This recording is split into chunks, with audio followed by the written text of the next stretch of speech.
The week of the Uri attack was also a testing time for the Prime Minister's leadership. Modi, adept at judging the public mood, was aware that people expected him to walk the talk in acting tough against India's implacable enemy. Public opinion in the country was inflamed.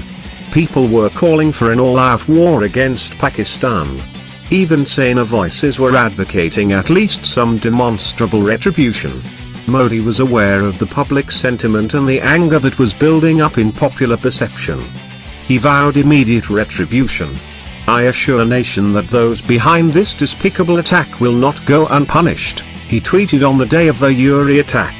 Not many people took the statement at face value.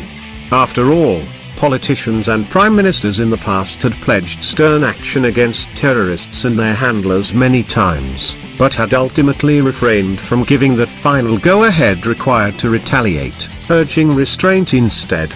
Almost everyone thought it to be the standard condemnation, Ninda, severe condemnation, as some commentators have often categorized politicians' routine statements after each terrorist attack.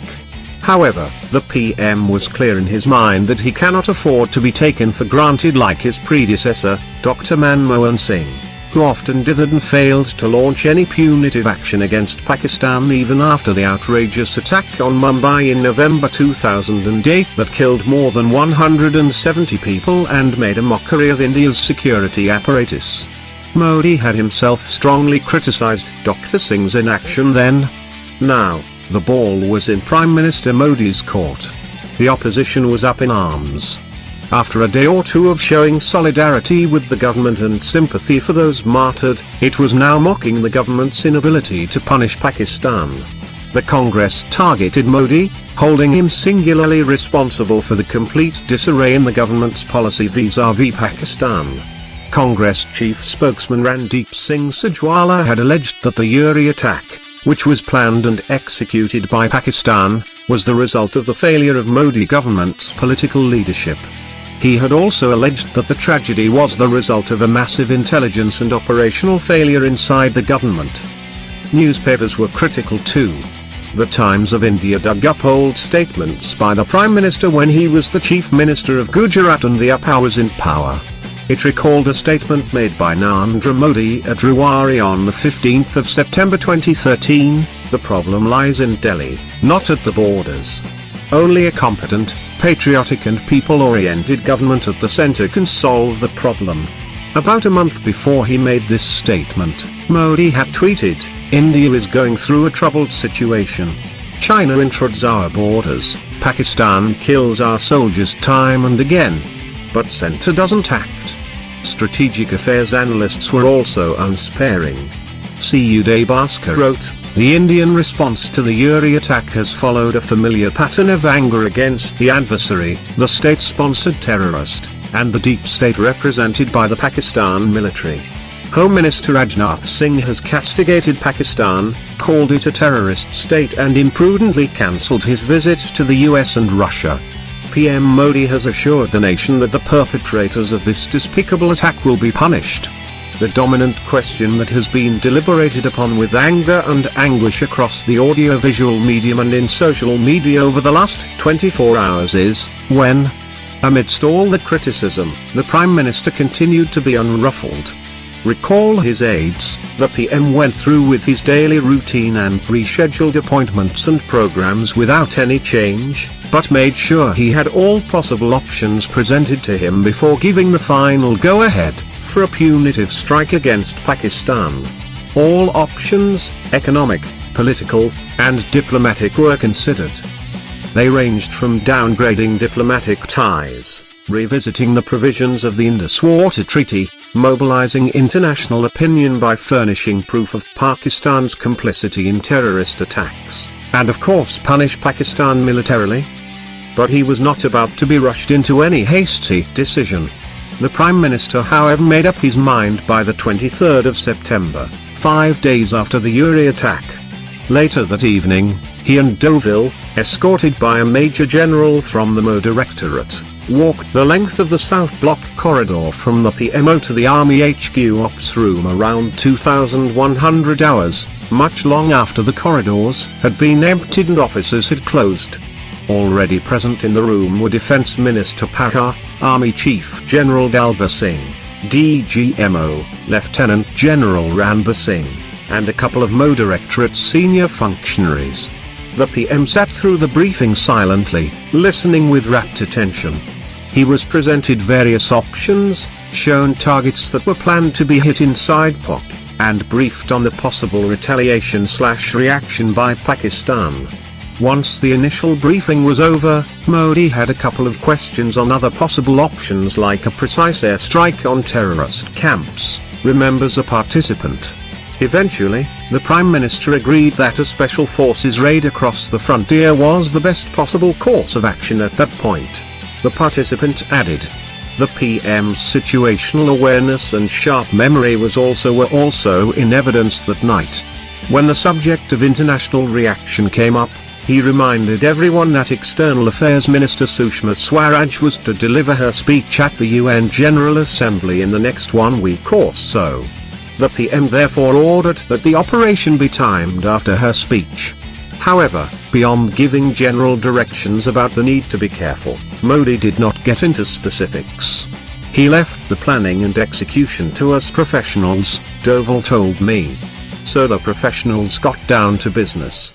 Pakar, Dalbir and Doval analyzed the situation and sent out instructions to the Northern Command for an in-principle go-ahead for a Trans-Ladakh strike. We told Udhampur, Northern Command HQ, to look for major terrorist camps. The idea was to destroy some of that infrastructure across the Ladakh in POC, Dalbir remembers.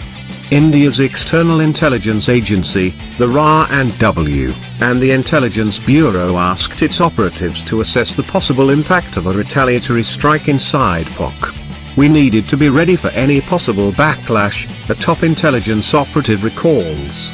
Dalbir, cautious but pragmatic, also sought permission from Pakar to redeploy some key formations just in case Pakistan decided to up the ante after the retaliation. As Army Chief, the onus was on me to make sure we did not fall short of firepower, Dalbir recalls thinking throughout the week following the Uri attack, planning far beyond their retaliatory strikes. I had already moved some additional forces to the Kashmir Valley to reinforce the existing security grid following large-scale unrest, after we had eliminated Burhan Wani, the Kashmiri local commander, Dalbir revealed.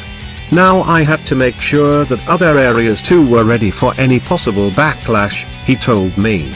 So formations responsible for borders in Punjab and Rajasthan were put on alert.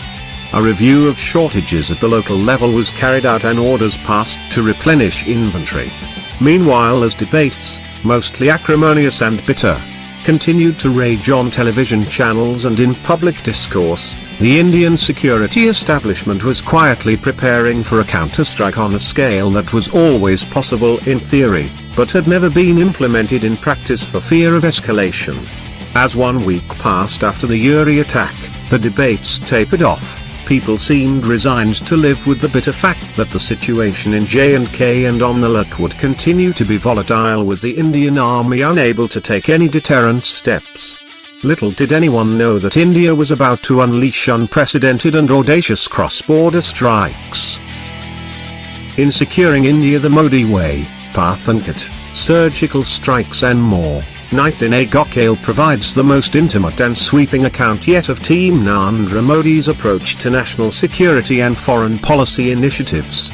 Drawing on internal memos, as yet classified information, meeting notes and hundreds of hours of interviews with key players in the national security team, Gokhale brings alive inside stories of decision-making at the highest levels in the government.